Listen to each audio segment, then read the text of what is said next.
All right, kids, welcome back to the online class. So, in our previous class, we attempted our very first question of our past paper. हमने अपने इस session का पहला पास paper और पहला question attempt करा. Paper one हम attempt कर रहे थे. हमने बहुत डिटेल में पेपर वन के रिगार्डिंग ये डिस्कस किया था कि सर पेपर वन क्या होता है, कितने मार्क्स होते हैं.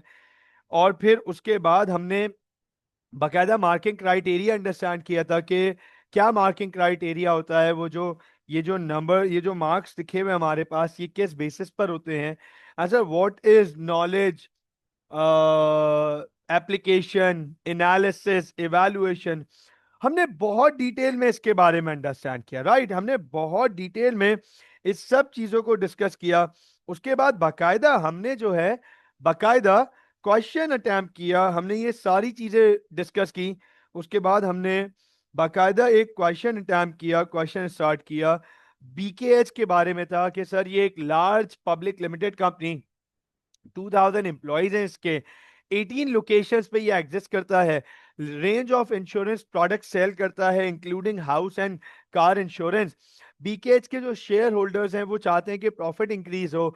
मैनेजिंग डायरेक्टर को ये बात पता है कि अगर प्रॉफिट इंक्रीज किया जाएगा तो वो बाकी शेयर होल्डर्स ग्रुप्स के ऑब्जेक्टिव्स के साथ कॉन्फ्लिक्ट करेगा. ठीक है. जो मैनेजिंग डायरेक्टर है उसने ये कहा कि प्राइवेट सेक्टर बिजनेस के ऑब्जेक्टिव्स पब्लिक सेक्टर ऑर्गेनाइजेशन से डिफरेंट होते हैं. और बीकेएच ये प्लान कर रहा है कि वो ग्रो करे, एक्सपैंड करे, बीकेएच को एक्सपैंड करे bye taking over another insurance company. एक और इंश्योरेंस कंपनी को वो टेक ओवर करके बीकेएच को ग्रो करना चाहते हैं. ये था केस. और इसका पार्ट ए, बी और सी ये हम लास्ट क्लास में अटेम्प्ट कर चुके हैं. ऐसा ही है. आर वी देयर सो फार? ऐसा ही है. हम यहीं तक पहुंचे थे लास्ट क्लास में. हमने part A, B, C attempt कर लिया था. अब आज हमें स्टार्ट करना है, इसका अटैम्प्ट करना है पार्ट डी और पार्ट ई, जो सबसे ज्यादा डिफिकल्ट होता है स्टूडेंट्स के लिए अटैम्प्ट करने में, जिसमें स्टूडेंट्स को सबसे ज्यादा प्रॉब्लम फेस करनी पड़ती है. Sir part D and part E. चलें स्टार्ट करते हैं पार्ट डी. नोट कीजिएगा, गौर से देखिएगा. Sir part D is of 6 marks. Part D is of 6 marks, जिसमें 2 नंबर नॉलेज के हैं, 2 एप्लीकेशन के हैं और 2 एनालिसिस के हैं. याद रखिएगा, याद रखिएगा, पार्ट डी में एग्जामिनर 2 चीजों पे बात करेगा. It could be any 2 things, it could be any 2 things, but होंगी 2. 3 नहीं हो सकती, 4 नहीं हो सकती, 1 नहीं हो सकती. 2 ही तरफा बात करेगा. एडवांटेज, ड्रॉबैक, रीजन 1, रीजन 2, वे 1, वे 2, सिस्टम 1, सिस्टम 2, मेथड 1, मेथड 2. 2 चीजें. तो ऐसे ही आप अगर इस क्वेश्चन को देखें, पार्ट डी के क्वेश्चन को स्टार्ट करते हैं, अटैम्प्ट करते हैं, देखते हैं एग्जामिनर क्या मांग रहा है इस सवाल में. Explain one advantage and one disadvantage of BKH being a public limited company. तो अब आप नोट करें, एग्जामिनर आपसे एक एडवांटेज मांग रहा है और एक डिसएडवांटेज मांग रहा है कि भैया बताओ जरा, पब्लिक लिमिटेड कंपनी ऑपरेट करने के क्या एडवांटेजेस में से कितने, जो भी एडवांटेजेस हैं उसमें से एक एडवांटेज बताओ. और पब्लिक लिमिटेड कंपनी ऑपरेट करने के जो भी डिसएडवांटेजेस हैं उनमें से एक डिसएडवांटेज बताओ. तो अंडरस्टैंड कीजिएगा, क्योंकि यहां कह रहा है एक्सप्लेन, क्योंकि यहां कह रहा है एक्सप्लेन, तो इसका मैं मतलब समझा देता हूं. नोट कीजिएगा, गौर से देखिएगा कि अगर हम इधर एडवांटेज बताते हैं तो एडवांटेज का नंबर हो गया 1, 1 नॉलेज. ये देखिएगा, एडवांटेज हेयर इज 1 नॉलेज. ये लीजिए, एडवांटेज 1 के मतलब 1 नंबर नॉलेज का एडवांटेज का आ गया. और अच्छा, ये डिसएडवांटेज है, ये एडवांटेज नहीं है. ये नीचे जो है वो डिसएडवांटेज है. तो फोकस कीजिएगा, मैं इसको जरा डिसएडवांटेज कर देता हूं. ये डिसएडवांटेज है. ठीक है ना. तो ये 1 नॉलेज इसकी हो गई, 1 नॉलेज इसकी हो गई. ठीक है ना. अब जो नॉलेज आप ऊपर दे रहे हैं, आमना, मरियम, शायान, अंडरस्टैंड कीजिएगा बच्चों इस बात को। जो एडवांटेज आप एग्जामिनर को बता रहे हैं कि ये एडवांटेज है पब्लिक लिमिटेड कंपनी का, एक्सप्लेनेशन में उस एडवांटेज की एनालिसिस करनी है, and by using application as well. तभी इसका एक नंबर इधर एप्लीकेशन का मिलेगा और एक नंबर इधर एनालिसिस का मिलेगा। इसी तरीके से जो डिसएडवांटेज आप बता रहे हैं, जो डिसएडवांटेज आप बता रहे हैं पब्लिक लिमिटेड कंपनी होने का, कि पब्लिक लिमिटेड कंपनी होने के क्या डिसएडवांटेज है, उनमें से जो डिसएडवांटेज आप बता रहे हैं, एक्सप्लेनेशन में आप उसकी एनालिसिस करोगे, एनालिसिस करोगे by using application as well. Application use करते हुए, तो देखो एप्लीकेशन ये रही आपके पास। It's a large public limited company, 2000 employees, 18 locations, range of insurance products, house car insurance, increase profit share holders, conflict objectives other stake holders, planning to expand, taking over and other insurance company. ये सब आपकी application बनेगी। और आपने जो भी point इधर race किया, जो भी हम पॉइंट रेस करेंगे यहां पर, उसकी एनालिसिस करनी है। तो सर एनालिसिस के लिए ये बात आपको मैं लास्ट क्लास में बता चुका हूं, analysis in is cause and effect. ये है, उसकी वजह से ये है, उसकी वजह से ये है, उसकी वजह से ये है। तो एनालिसिस, तो अब मैं आप लोगों से एनालिसिस मैं करूंगा। Now I want you guys to tell me what are the advantages and drawbacks of operating as a public limited company. Public limited company बनकर क्या एडवांटेज मिला बीकेएच को, और ड्रॉबैक्स क्या मिले बीकेएच को। एडवांटेजेस भी बताएं मुझे और डिसएडवांटेजेस भी बताएं। ये मैं आपको पढ़ा चुका हूं, नॉलेज आपको है, सिलेबस की अंडरस्टैंडिंग आपको है। So I want you guys to tell me कि क्या नॉलेज है आपकी। What are the advantages of operating as a public limited company for BKH. क्या एडवांटेजेस हैं आपको याद हैं और क्या डिसएडवांटेजेस आपको याद हैं? Yes please, yes please.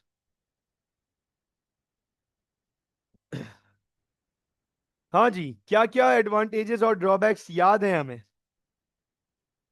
What are the advantages of operating as a public okay Shayan, okay Shayan, very good, very good Shayan. Shayan का पहला पॉइंट आ गया है हमारे पास और बहुत रिलेटिव आया है। What about Amna and Mariam? Very good Amna, Amna very good बेटा, वेरी गुड, बिल्कुल ठीक है बेटा। दोनों पॉइंट्स, आमना की तरफ से 2 पॉइंट आ गए हैं, शायान की तरफ से 1 पॉइंट आया है, शायान की तरफ से दूसरा पॉइंट भी आ गया। Absolutely right, very good. अच्छा चलो, आप तीनों ने 1 पॉइंट कॉमन दे दिया, आप तीनों ने 1 पॉइंट कॉमन दे दिया। सर पब्लिक लिमिटेड कंपनी बनने के एडवांटेजेस में एक एडवांटेज है limited liability. Public limited company के एडवांटेजेस में है लिमिटेड लाइबिलिटी, राइट? तो अंडरस्टैंड कीजिएगा, गौर से देखिएगा। मैं पहले जरा यहां पे सारे एडवांटेजेस लिस्ट कर दूं जो आप लोगों ने बताए हैं। आप सब ने बोला कि सर लिमिटेड लाइबिलिटी, ठीक हो गया। उसके बाद उसके बाद जो है वो मरियम ने कहा access to capital, large capital, access to large capital, that is absolutely right. ठीक है, शायान ने कहा कंटिन्यूटी, ठीक हो गया। और एक और एडवांटेज मैं आपको बता देता हूं, एक और एडवांटेज भी हमारे पास है, separate legal identity. Remember separate legal identity. तो ये 4 एडवांटेजेस हो गए हमारे पास। अब आप इसमें से कोई भी एक एडवांटेज यूज कर लें, जैसे मैं आपको एक्सेस टू कैपिटल, गौर से देखिएगा, एक्सेस टू कैपिटल का एडवांटेज इधर लिख के दिखाता हूं, नोट कीजिएगा। एक्सेस टू कैपिटल को मैं थोड़ा सा सिर्फ वर्ड्स चेंज करूंगा, able to raise large finance. तो गाइस नोट कीजिएगा, जैसे ही मैंने ये एडवांटेज मेंशन किया, ये मेरा नॉलेज पॉइंट हो गया, 1 नंबर, 1 मार्क्स, 6 में से आउट ऑफ 6 1 नंबर सर यहां पे नॉलेज का मिल चुका। आउट ऑफ 6 1 नंबर यहां नॉलेज का मिल चुका। अब अंडरस्टैंड कीजिएगा, मुझे इसको एक्सप्लेन करना है। I need to explain this advantage. और एक्सप्लेन का मतलब समझना, able to raise large finance से क्या होगा। Able to raise large finance ये एडवांटेज है, लेकिन इससे क्या होगा। If a business can able to raise large finance, then what could possibly happen. The the effects, ये कॉज है। अब हमें इसके इफेक्ट्स बताने हैं कि इससे ये होगा, ये होगा, ये होगा। चेन बनानी है, चेन रिएक्शन बनाना है, उसको एनालिसिस कहते हैं। तो गौर से देखिएगा, मैं आपके सामने यहां पर एक्सप्लेनेशन पॉइंट लिखने जा रहा हूं, नोट कीजिएगा। विच विल अलाउ, नोट कीजिएगा, which will allow BKH to grow. अब आप देखें, इज दिस राइट। अगर एक बिजनेस के पास लार्ज फाइनेंस होगा, अगर एक बिजनेस के पास लार्ज फाइनेंस होगा, तो वो ग्रो कर सकता है। Is it right. वो ग्रो कर सकता है। Is it right. नोट कीजिएगा। तो सर ये नॉलेज पॉइंट हो गया, ये एनालिसिस पॉइंट हो गया। नोट कीजिएगा, एंड टेकिंग ओवर। तो क्या केस में कहीं ये टेकिंग ओवर की बात हुई थी। क्या केस में कहीं पर टेकिंग ओवर की बात हुई थी। Managing director wants to grow the business, right. Right Mariam, managing director wants to grow the business and by taking over another insurance company. And taking over, ये देखें एप्लीकेशन आ गई, and taking over another insurance company. ये देखें। तो sir this is the complete point, ये हमारी analysis हो गई। Able to raise large finance which will allow B cash to grow, तो ये एनालिसिस हो गई। And taking over another insurance company, grow करने में और टेक ओवर करने में मदद करेगा। तो पब्लिक लिमिटेड कंपनी का एडवांटेज उससे होगा क्या, वो हमने बता दिया। ठीक हो गया। अच्छा, एक और पॉइंट, एक और भी बात कर लेता हूं। हमने तो अभी इधर एक एग्जाम्पल ली ना, एक और एग्जाम्पल दे देता हूं। जैसे मिसाल के तौर पे, फॉर एग्जाम्पल लेट सपोज, अब हमारे पास, एक काम करता हूं, ठीक है, मसला नहीं है। यहां पर प्लीज गौर से देखिएगा, यहां पर एक और एडवांटेज, ये आपके लिए एक और एडवांटेज लिख देता हूं यहां पे। एक पॉइंट तो हो गया ना आपके सामने, एक और एडवांटेज लिख देता हूं कि सर एक और एडवांटेज की एनालिसिस करके देख लेते हैं। तो नोट कीजिएगा, कंटिन्यूटी, राइट। ये हमारे पास कंटिन्यूटी, कंटिन्यूटी नॉलेज है, राइट। कंटिन्यूटी नॉलेज है। शायान ने ये पॉइंट रेस किया था, continuity. Is this right Shayan. Continuity, अब कंटिन्यूटी नॉलेज है, कंटिन्यूटी एडवांटेज है पब्लिक लिमिटेड कंपनी का। तो अंडरस्टैंड कीजिएगा, अब कंटिन्यूटी से होगा क्या, कंटिन्यूटी का इफेक्ट क्या है, वो अब आपको दिखा देता हूं। नोट कीजिएगा, continuity, so the business will keep on, ये नोट कीजिएगा, so the business will keep on operating across 18 locations। क्या क्या केस में हमें यह बताया था कि बीकेएच अक्रॉस 18 लोकेशंस में बिजनेस कर रहा है। देखो, BKH is a large public limited company, 2000 employees across 18 locations. तो देखो 18 लोकेशंस को मैं अपने आंसर में लेकर आ गया, across 18 locations, even in the event of death of a shareholder। Holder.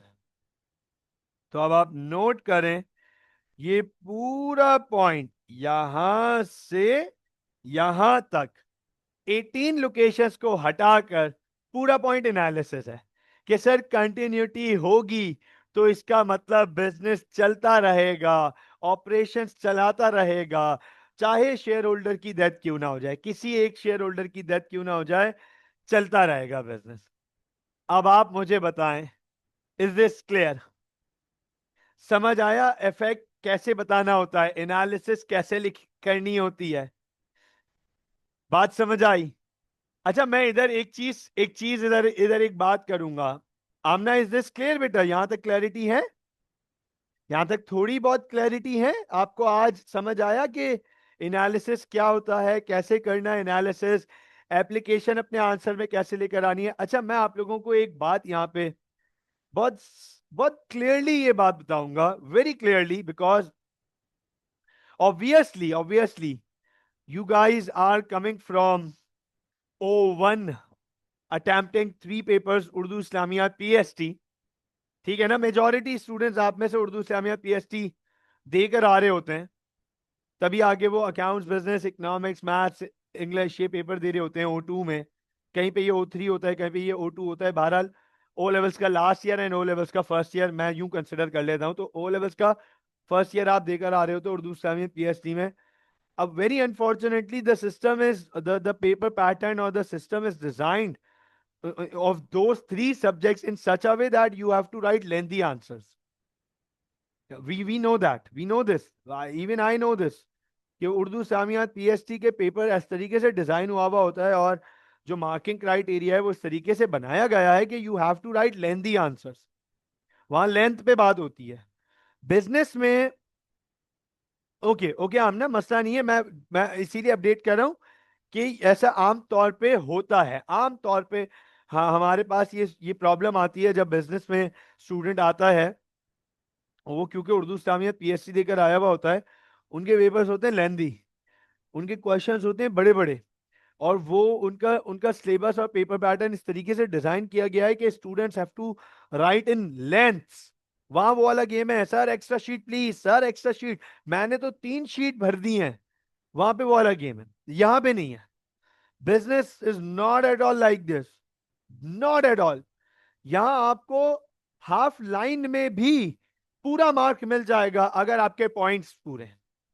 आपको यहां हाफ लाइन पे भी पूरा मार्क्स मिल जाएगा। You will get the reward, complete marks, if you have write to the points. वो पॉइंट्स जिसमें मार्किंग हो रही है, knowledge, application, analysis, evaluation, if you have followed that, तो सर आपका मार्किंग, आपको लेंथ पे जाने की जरूरत नहीं है। You don't have to write stories and lengthy answers, ऐसे आंसर्स।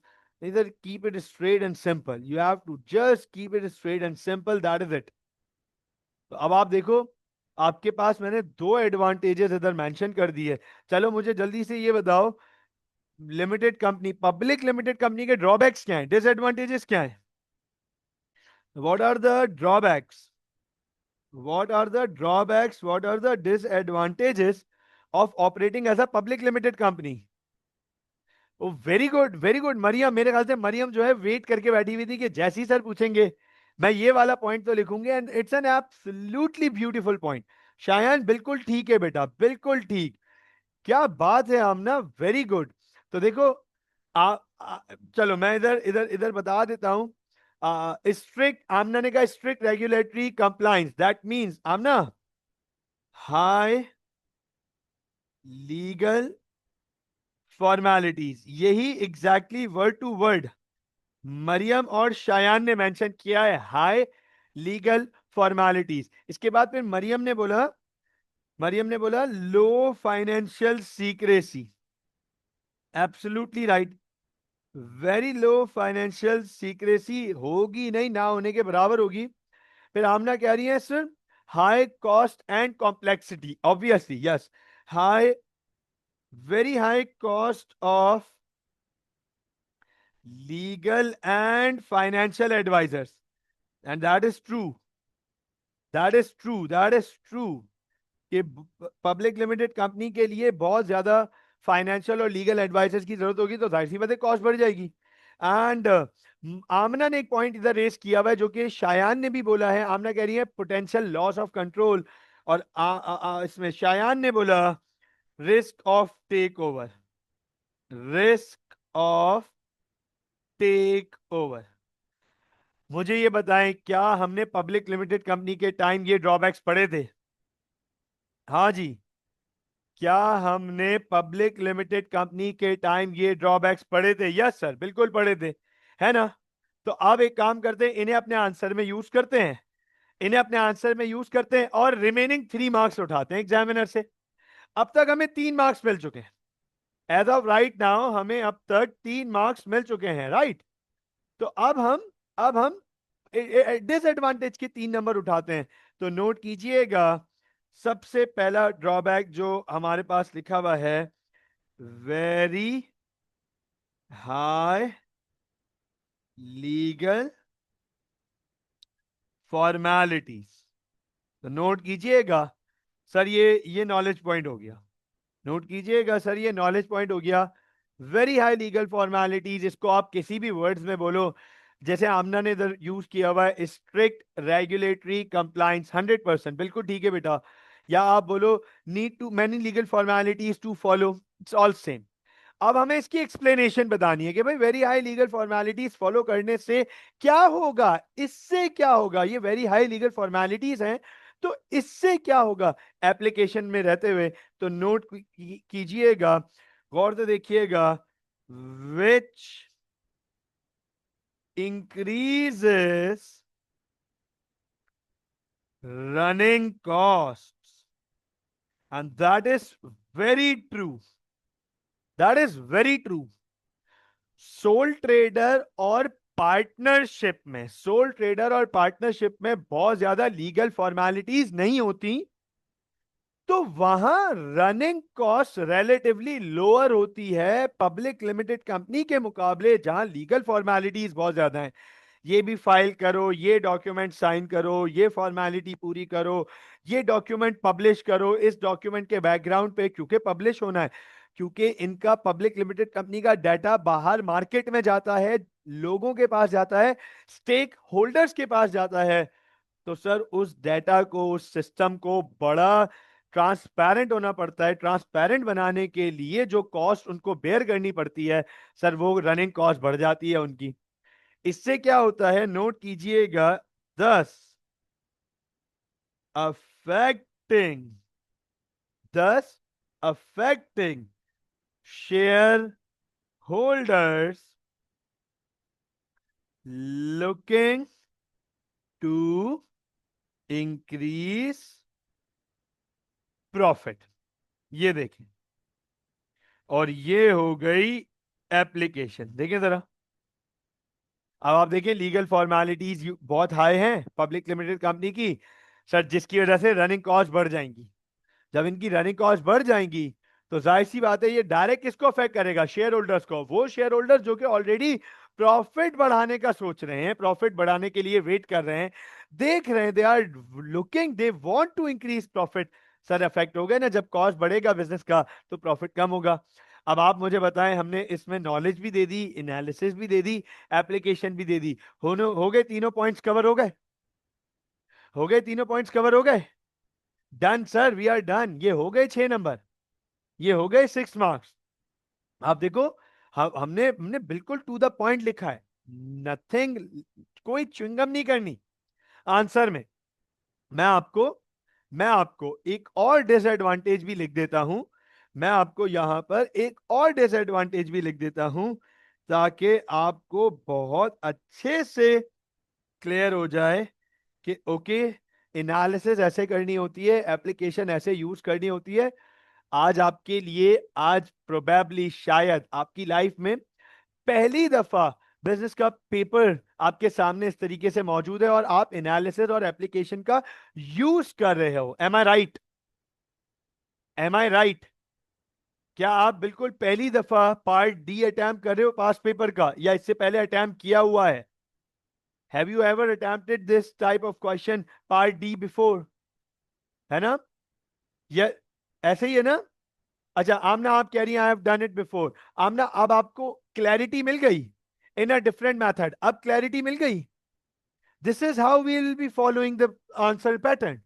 हमारे आंसर पैटर्न ऐसे ही होंगे, हमारे आंसर पैटर्न बिल्कुल ऐसे ही होंगे। अभी तो ये पहला सवाल है, दूसरा तीसरे जैसे ही जाएंगे, समझिएगा, with the passage of time, with more practice, ये चीजें आपके लिए आसान होती चली जाएंगी, आसान हो जाएंगी। दो परेशान नहीं होना। अगर आप आज की क्लास में इस वक्त इस मौके पे ये सोच रहे हो कि यार ये बड़ा मुश्किल सा है, इसको कैसे लिखेंगे, ये पॉइंट कैसे रेस करेंगे, उसको कनेक्ट कैसे करेंगे, एप्लीकेशन कैसे लेकर आएंगे, सर बता रहे हैं तो आसान लग रहा है, हम करने बैठेंगे तो मुश्किल, तो अंडरस्टैंड कीजिएगा।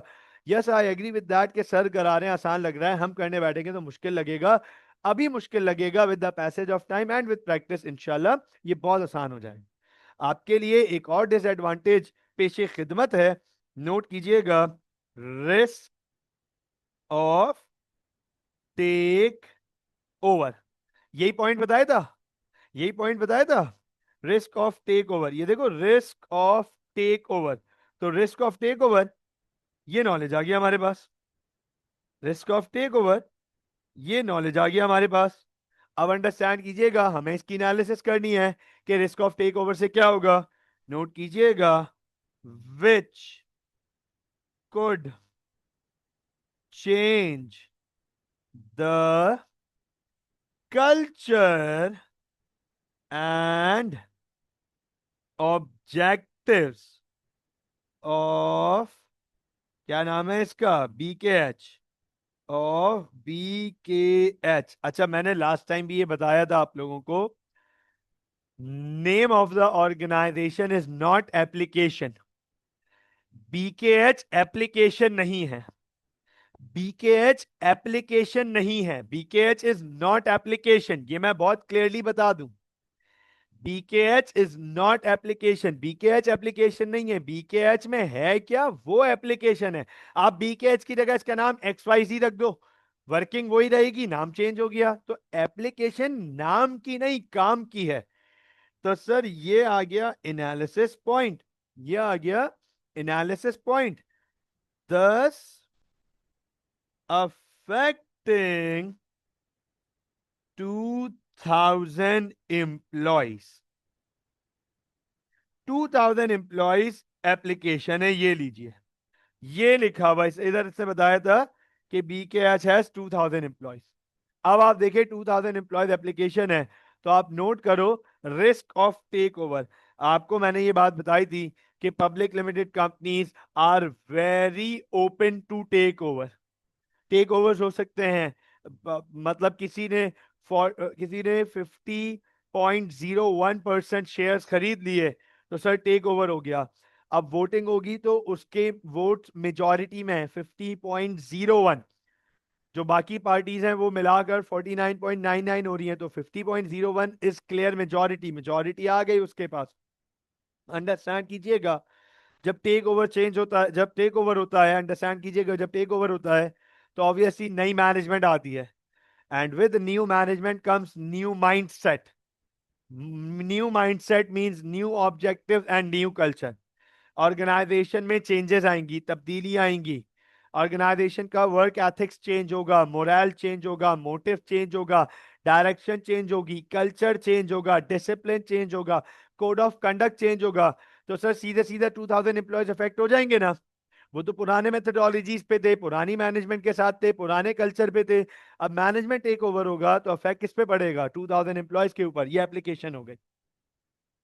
अब आप मुझे बताएं, इज दिस क्लियर।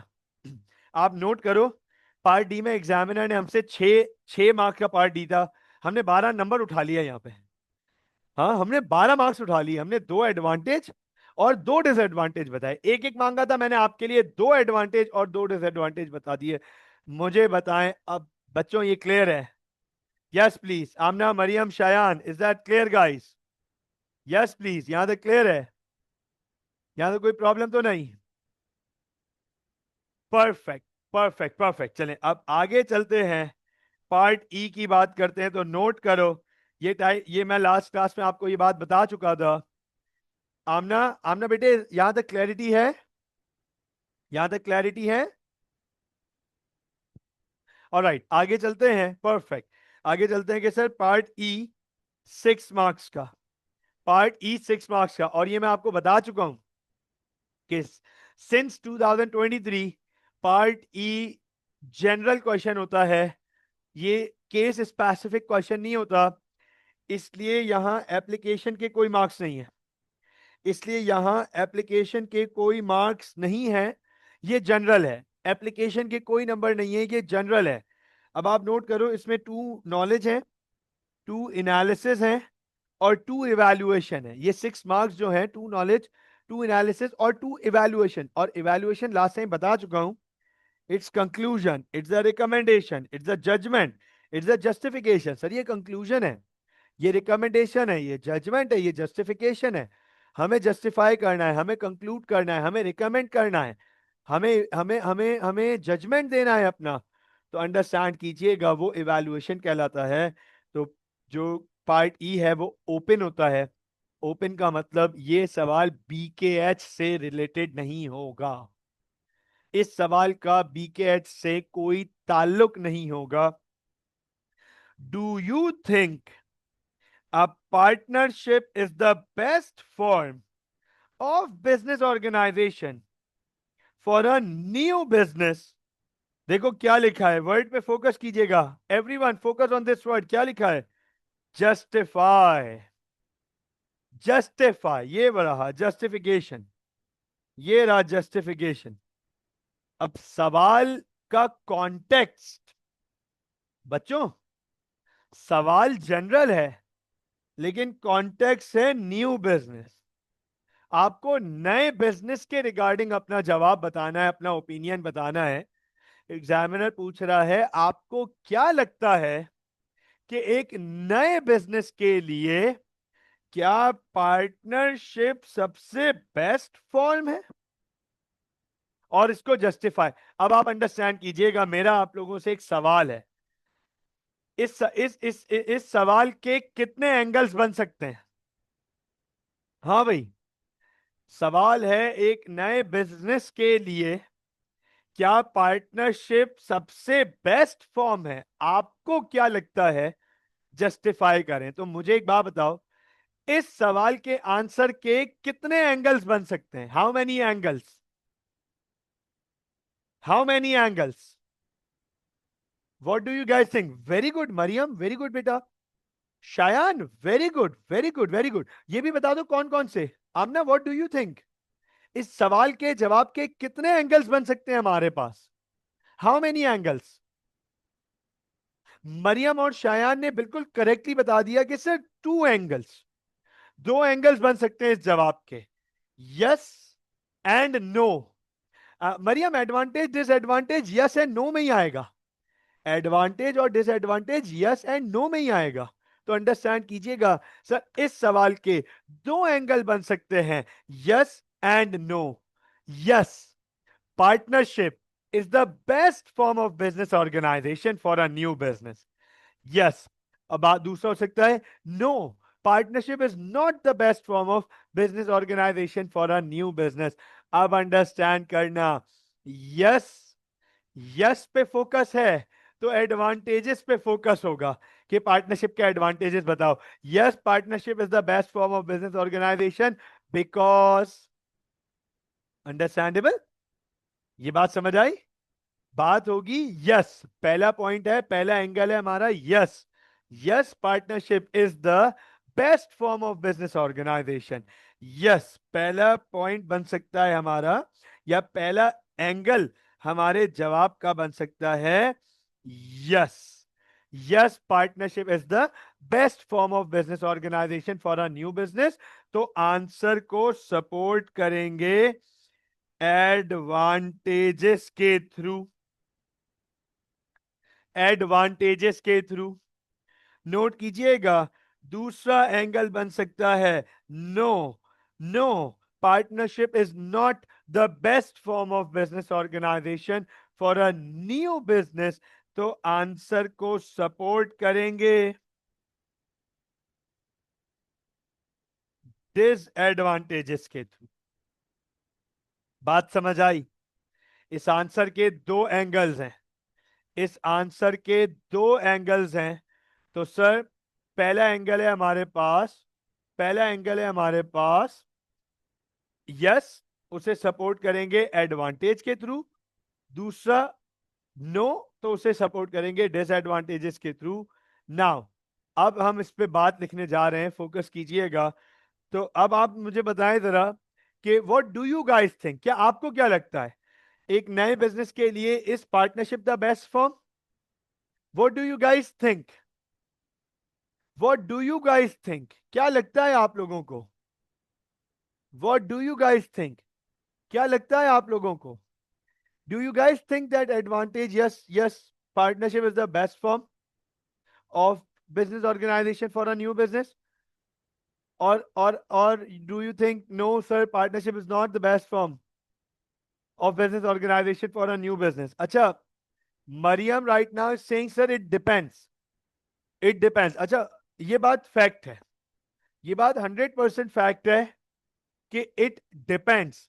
लेकिन आप बहुत सारे आंसर्स में आपको एक तरफ होना पड़ेगा, लाइक दिस। बहुत सारे आंसर्स में आपको एक तरफ होना पड़ेगा। A question like this you can not let go open ended.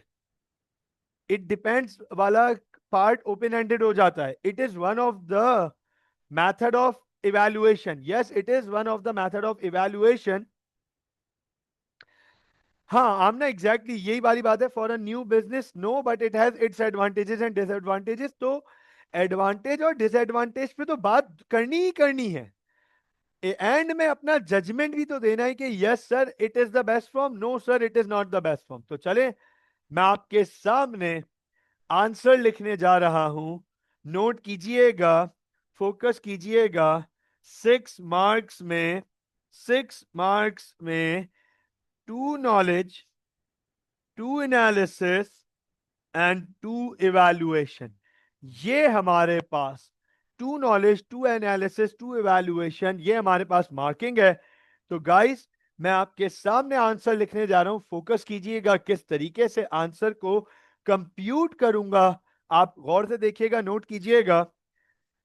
A partnership business, a partnership business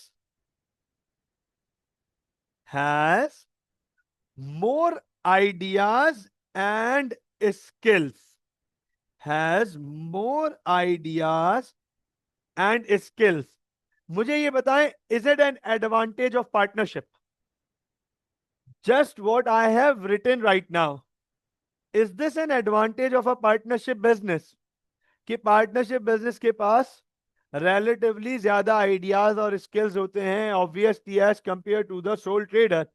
so sir that is an advantage. Note कीजिएगा, here comes the knowledge mark, here comes the knowledge mark। यहां पर एक number knowledge का आ गया, विच। अच्छा अब note कीजिएगा, हमें इस नॉलेज की एनालिसिस करनी है कि ज्यादा आइडियाज और स्किल्स होने से क्या होगा। क्या ये एडवांटेज है तो इससे होगा क्या? what would be the effect of having more ideas and skills? what is this the chain reaction of having more ideas and skills? अब वो बताना है। तो नोट कीजिएगा, a partnership business has more ideas and skills which makes business more competitive, thus better able to respond to market changes। Is this point correct? बताएं जरा, is this point valid कि एक पार्टनरशिप बिजनेस के पास ज्यादा ideas और skills होते हैं? तो सर ज्यादा आइडियाज और स्किल्स होने से वो बिजनेस ज्यादा कंपैटिटिव बन जाएगा, मोर कंपैटिटिव। तो वो बेहतर तरीके से मार्केट की चेंजेस को रिस्पॉन्ड कर सकता है। Is this correct? एक अकेला बंदा होगा, एक अकेला बंदा होगा, तो उसके पास लिमिटेड आइडियाज होंगे, लिमिटेड नॉलेज होगी, लिमिटेड इंसाइट होगी। तो वो अगर मार्केट में रैपिड चेंजेस आती हैं तो उसके पास शायद वो नेसेसरी स्किल्स ना हो मार्केट की चेंजेस को रिस्पॉन्स करने के लिए। तो देखो पार्टनरशिप में ये एडवांटेज है। अब अभी आप मुझे बताओ कितने नंबर हो गए यहां तक हमारे, how many marks? As of right now इन दो लाइनों में 2 नंबर मिल चुके हैं, one for knowledge, one for analysis. One for knowledge, one for analysis. लेकिन एक सवाल है मेरा, एक सवाल है, क्या पार्टनरशिप बिजनेस के सिर्फ एडवांटेजेस हैं, कोई ड्रॉबैक्स नहीं है? क्या पार्टनरशिप बिजनेस के सिर्फ एडवांटेजेस हैं, ड्रॉबैक्स नहीं है ना ड्रॉबैक्स? तो नोट कीजिएगा। अब मुझे यहां पे अपनी एनालिसिस कंप्लीट करने के लिए, अपनी एनालिसिस कंप्लीट करने के लिए पार्टनरशिप का एक नुकसान भी रेस करना पड़ेगा। ये देखो ये क्या लिखा हुआ है, मरियम, शायान, आमना, ये जरा देखो ये क्या लिखा हुआ है। Sir two sides, two sides, advantage and drawbacks. तो बच्चों एनालिसिस में ना हम दो तरफा बात भी करते हैं। जरूरी नहीं है कि एनालिसिस हमेशा कॉज एंड इफेक्ट वाली ही हो। It has to be two sides, it can be two sides as well, कि जब आप बात दो तरफा कर रहे हो कि ये अच्छा है, ये बुरा है, ये फायदा है, ये नुकसान है, ये होना चाहिए, ये नहीं होना चाहिए, तो आप एनालिसिस ही कर रहे होते हो उस वक्त। अब मैं यहाँ पे पार्टनरशिप का नुकसान भी बताऊंगा एग्जामिनर को, देखो भैया पार्टनरशिप में से फायदा नहीं है, नुकसान भी है, ताकि मेरी इवैल्यूएशन पक्की हो सके, अच्छी हो सके, स्ट्रांग हो सके। मैं यहां पे एग्जामिनर को बता रहा हूं, the main concern, the main concern is limited liability. अच्छा गाइस मुझे ये बताओ, is limited liability are drawback of partnership? Is limited liability are drawback of partnership? Yes please, is it right, है ना? अब हमें बताना है कि लिमिट, हाँ मरियम, मरियम मार खानी है, क्या हो गया बेटा? Oh sorry sorry sorry, the main concern is unlimited liability. Okay Maryam, ये बता देती ना कि सर आपने लिमिटेड लाइबिलिटी लिख दिया, it it has to be unlimited, it has to be unlimited, ये अनलिमिटेड लाइबिलिटी लिखना है। The main concern is unlimited liability. Amna आपने भी नहीं बताया, शायन आपने भी नहीं बताया कि सर आपने लिमिटेड लाइबिलिटी लिख दिया। The main concern is unlimited liability. अब हमें यह बताना है कि अनलिमिटेड लाइबिलिटी होने से क्या होगा। अब हमें यह बताना है अनलिमिटेड लाइबिलिटीज होने से क्या होगा, which makes owners personal assets, which makes owners personal assets at risk। ये देखो, ये ओनर्स के पर्सनल एसेट्स को रिस्क पे डाल देगा। If business is unable to pay off its debts on its own. अब आप देखो, हमने बताया कि सर अनलिमिटेड लायबिलिटी होने से नुकसान ये होगा कि ओनर के पर्सनल एसेट्स रिस्क पर हैं अगर बिजनेस अपने ओन पर अपने डेट्स पे ऑफ नहीं कर सका। अच्छा अब आप मुझे एक बात बताएं, क्या मैंने आंसर को टू साइडेड कर दिया? क्या मैंने आंसर को टू साइडेड कर दिया? एक तरफ एडवांटेज भी बता दिया, उसे उसका एनालिसिस कर दिया, दूसरी तरफ डिसएडवांटेज बता दिया, उसका एनालिसिस कर दिया।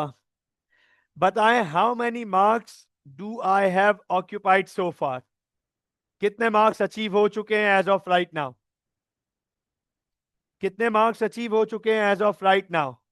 परफेक्ट, परफेक्ट बच्चों। Sir 4 marks, 2 for knowledge done, 2 for analysis done. अब किसके मार्क्स रह गए हैं? अब किसके मार्क्स रह गए हैं? 2 मार्क्स लेफ्ट फॉर इवैल्यूएशन। अब 2 नंबर रह गए हमारे इवैल्यूएशन के। इवैल्यूएशन का मतलब है अब हमें अपना ओपिनियन देना है और फिर उसे जस्टिफाई करना है। अच्छा, अब आप मैं बताओ, क्या मैं क्या मेरे पास वंस अगेन वही दोनों रास्ते मौजूद हैं कि मैं बोलूं हाँ, यस? तो अगर मैं यस बोलूंगा तो मेरी जस्टिफिकेशन एडवांटेज बेस्ड होगी। इस बात पे फोकस कर लेना। अगर मैं कहता हूं यस तो मेरा फोकस एडवांटेज पर होगा, एडवांटेज ऑफ पार्टनरशिप। और अगर मैं कहता हूं नो, अगर मैं इधर लिखता हूं नो, तो मेरा फोकस डिसएडवांटेज पर होगा। तो अंडरस्टैंड कीजिएगा, मैं आपके सामने इवैल्यूएशन करने जा रहा हूं, गौर से देखिएगा। मैं आपके सामने इवैल्यूएशन करने जा रहा हूं, नोट कीजिएगा। अच्छा, एक चीज मैं आपको इधर क्लियर बता दूं, आमना हो सकता है कि you find this different as well. जो मैं बात करने जा रहा हूं, मैं अपने तमाम स्टूडेंट्स को ये रिकमेंड करता हूं, मैं अपने तमाम स्टूडेंट्स को ये रिकमेंड करता हूं, इस बात पे फोकस कीजिएगा कि when I when I attended training, business training, when I attended business training under Vandy. She's the A-level Cambridge Business Syllabus head. When I attended this training, I had so many questions. Before this training, मैं बहुत सारे सवालात लेकर गया था। O levels की training थी, मैं ए लेवल्स के भी क्वेश्चंस लेकर गया था बिजनेस से रिगार्डिंग, क्योंकि Vendée business A levels Cambridge head हैं, तो मुझे बहुत सारी चीजें क्लैरिफाई करनी थी। तो I spent a very good bit of personal time with her during the lunch hours, lunch break, जो सेशन के बीच में 45 मिनट्स के ब्रेक होते थे, तो I spend a lot of time. तो there I got to realise, she didn't told this directly, उन्होंने कभी भी ये बात डायरेक्टली नहीं बोली, लेकिन she always she I realise that the point is कि examiner expects students to give a hint कि हम यस की यस में बात कर रहे हैं या फिर नो में बात कर रहे हैं, लेकिन कभी भी डायरेक्ट लिख के नहीं बताओ yes I think, no I think, no I don't think, yes I don't think. Direct लिख के नहीं बताओ, ये स्टूडेंट को प्रेफर नहीं करता, स्टूडेंट को शोभा नहीं देता। स्टूडेंट स्टूडेंट स्टूडेंट है, तो एग्जामिनर के सामने ये कहना कि yes in my opinion it it is agreed, तो हमें अपने आंसर के वर्डिंग्स को इस तरीके से रखना पड़ेगा कि हम बता भी रहे हो यस, लेकिन यस लिखे भी नहीं। It gives a very positive image of a student in the eyes of the examiner कि देखो how beautiful the answer has been constructed, कि इसने कहीं पे ये मेंशन नहीं किया यस और नो, लेकिन बता भी दिया कि हाँ मैं फेवर में हूं, नहीं मैं अगेंस्ट में हूं।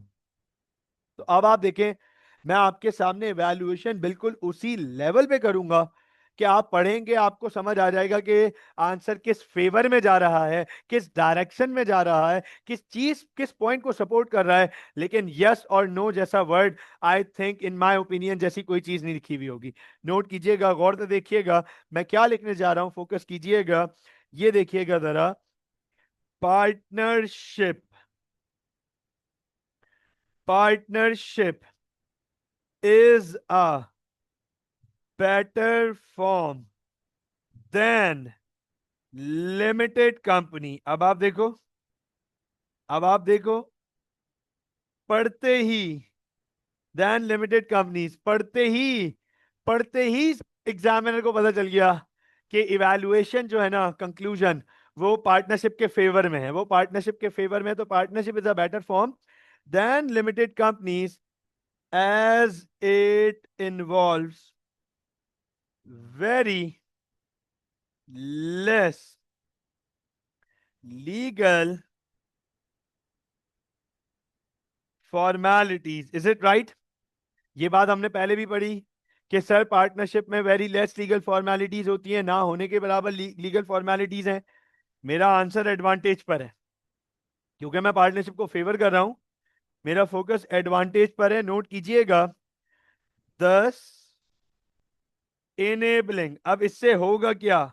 लेस लीगल फॉर्मेलिटीज से क्या होगा? What is the advantage of having less legal formalities? क्या फायदा है लेस लीगल फॉर्मेलिटीज का? 10 enabling quick formation and ease of operations. आप देखो, किससे लीगल फॉर्मेलिटीज नहीं है तो पार्टनरशिप बनेगी भी जल्दी, क्विक फॉर्मेशन और ऑपरेशंस भी आसान होंगे। Ease of operations along an along an advantage of not needing to publish financial statements। ये हो गई हमारी इवैल्यूएशन। ये लीजिए guys, this is the evaluation कि सर पार्टनरशिप बेटर है लिमिटेड कंपनीज से, क्योंकि ये लीगल फॉर्मेलिटीज, कम लीगल फॉर्मेलिटीज पे फोकस करते हैं, जिसकी वजह से फॉर्मेशन जल्दी होगी, ऑपरेशन आसान होंगे, और एक और एडवांटेज ये कि सर इनको अपने फाइनेंशियल स्टेटमेंट पब्लिश नहीं करने। अब आप मुझे बताएं, क्या ये आंसर क्लियर हो गया? यस प्लीज बच्चों बताइएगा, इज दिस क्लियर?